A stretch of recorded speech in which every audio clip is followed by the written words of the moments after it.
નમસ્કાર મિત્રો, આપનું ફરી સ્વાગત છે અમારી ચેનલ પર। આજ આપણે ભગવદ્ ગીતાના અધ્યાય 2ની અમૂલ્ય શીખ વિશે વાત કરીશું, જે સમગ્ર જીવનનું સૌથી મોટું સૂત્ર છે। કર્મ કર પરંતુ ફળની આશા છોડ। આ એક વાક્ય લાખો લોકોના જીવનને બદલી ચૂક્યું છે। આખરે શ્રી કૃષ્ણએ શા માટે અર્જુનને આ વાત કહી અને આજે આપણા જીવનમાં એ કઈ રીતે લાગુ પડે છે, ચાલો સમજીએ। મહાભારતનું યુદ્ધ શરૂ થતાં પહેલાં અર્જુન યુદ્ધ ભૂમિમાં પોતાના સ્વજનો, ગુરુઓ અને ભાઈબંધોને જોઈ વિચલિત થઈ ગયો। તેનું મન દુઃખી, હાથ કાંપી રહ્યા હતા અને યુદ્ધ કરવાનો ઇનકાર કરે છે। ત્યારે શ્રી કૃષ્ણ તેને જીવનનો ઊંડો જ્ઞાન આપે છે, યોગ, આત્મા, કર્મ અને વૈરાગ્યનું જ્ઞાન। આ સમગ્ર ઉપદેશ અધ્યાય 2માં આપવામાં આવ્યો છે, જે આપણે સાંખ્યયોગ પણ કહીએ છીએ। શ્રી કૃષ્ણ કહે છે, કર્મણે વાધિકારસ્થે મા ફલેષુ કદાચન મા કર્મફલ હેતુ ભ્રમા તે સંગોત્સ્મ કર્મણી। આ શ્લોકનો અર્થ છે, તારો અધિકાર ફક્ત કર્મ કરવા પર છે, ફળ પણ નહીં। તું ફળની લાલચમાં કર્મ ન કર। આ શ્લોકમાં જીવનનું આખું સત્ય છુપાયેલું છે।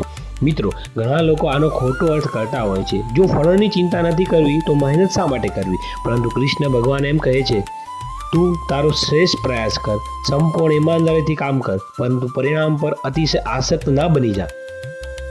કારણ કે પરિણામ આપણા હાથમાં નથી, પરંતુ પ્રયત્ન આપણા હાથમાં છે। આજના યુગમાં આપણે બધા વિદ્યાર્થીઓ, નોકરિયાત, વેપારી, ગૃહિણી બધા પોતાના ફળ માટે તણાવમાં જીવન જીવી રહ્યા છે।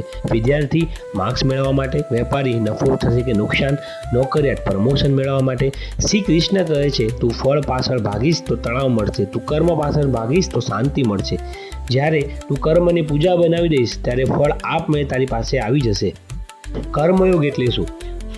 ફરજને ભગવાનની સેવા સમજીને કરવી, સ્વાર્થ છોડીને કામ કરવું, હું કરું છું એમ નહીં, ઈશ્વર કરાવી રહ્યા છે એવો ભાવ રાખો। આ જ સાચો કર્મયોગ છે।